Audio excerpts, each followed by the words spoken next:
Hello guys, आपका स्वागत है। आज हम फिजिक्स का चैप्टर 1 करने जा रहे हैं। वैद्युत आवेश तथा क्षेत्र पार्ट 1 है। ठीक है, आप इसको याद कर लेना, बहुत ही ज़्यादा इम्पोर्टेंट क्वेश्चन है और आ भी सकता है। वैद्युत आवेश तथा क्षेत्र पार्ट 1। चलिए इसको करते हैं। वैद्युत आवेश आपने पढ़ा होगा, जानते होंगे, आपके घर में यूज होता होगा और हमारे घर में भी यूज होता है। वैद्युत आवेश पदार्थ का वह मौलिक गुण है जिसके कारण वस्तुएं वैद्युत बल आरोपित करती हैं। वैद्युत आवेश एक अदिश राशि है। इसका मान धनात्मक, ऋणात्मक अथवा शून्य हो सकता है और इसको क्यू से प्रदर्शित करते हैं। इसका मात्रक कूलाम होता है। क्यू मतलब आवेश, इसका मात्रक कूलाम होता है। चलिए इसी के अकॉर्डिंग हम एक न्यूमेरिकल कर लेते हैं जिससे आपको और समझ में आएगा। ठीक है, चलिए पढ़ते हैं क्वेश्चन को। ठीक है, 12.5 × 10⁻18 इलेक्ट्रॉन के आवेश की गणना कीजिए। इलेक्ट्रॉन का मान दिया गया, मतलब n, इलेक्ट्रॉन मतलब n 12.5 दिया गया है। 18 लिखना भूल गए, लिख दे रहे हैं यहाँ पर। और आवेश हमें निकालना है। ई का मान दिया गया है 16 × 10⁻−19 कूलाम, मतलब 1 पॉइंट × 10⁻−19 कूलाम। ठीक है, तो चलिए हम इसको सूत्र में रख लेते हैं जिससे आपको और समझ में आएगा। ठीक है,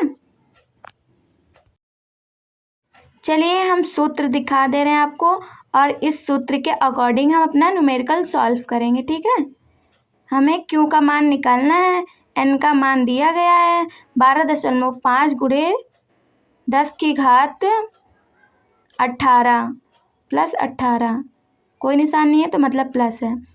और E का मान हमें याद रखना रहता है, ये कांस्टेंट होता है। ठीक है, आप इसका मान याद रखना 1.6 × 10⁻−19। ठीक है, अगर आपको सॉल्व करने आता है तो बताइए इसका आंसर क्या होगा। सिर्फ गुणा करना है, तो गुणा करने पर इसका आंसर आएगा 2।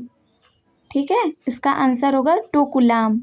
क्यों का मान निकालना होता है, तो वैद्युत आवेश का मात्रक क्या है, कूलाम है, तो कूलाम इसका आंसर हो जाएगा 2 कूलाम। अगर आपको समझ में नहीं आया होगा तो चलिए हम आपको सॉल्व करके बता दे रहे हैं कि 2 कैसे आया है। ठीक है, बहुत बच्चों को नहीं आता, तो चलिए हम आपको बता देते हैं कि 2 कैसे आया है। जैसे 12.5 है, 12.5 को हम 16 से गुणा कर देंगे तो कितना होगा, 5 × 6 = 30, 0 उतार लेंगे। 6 का 6 = 12, 3 हासिल करेंगे तो 15 हो जाएगा, 15 लिख देंगे। और 6 × 1 = 7 और 1 का गुणा करेंगे तो वही उतर जाएगा। ठीक है, अब इसको हम प्लस कर देंगे, 10 होगा और ये भी 10 होगा और 1 हासिल 2, और यहाँ पर पॉइंट था, 2 दशमलव के पास पॉइंट, तो 2 दशमलव के बाद पॉइंट लग जाएगा, बचेगा 20 बचा। और 18 में से 19 माइनस करेंगे तो कितना बचेगा, 1 बचेगा ना, तो हम 1 0 काट देंगे तो आंसर 2 आ जाएगा। ठीक है, आशा करती हूँ आपको ये आंसर समझ में आया होगा। अगर समझ में आया होगा तो ज़्यादा से ज़्यादा शेयर करें। Thanks for watching.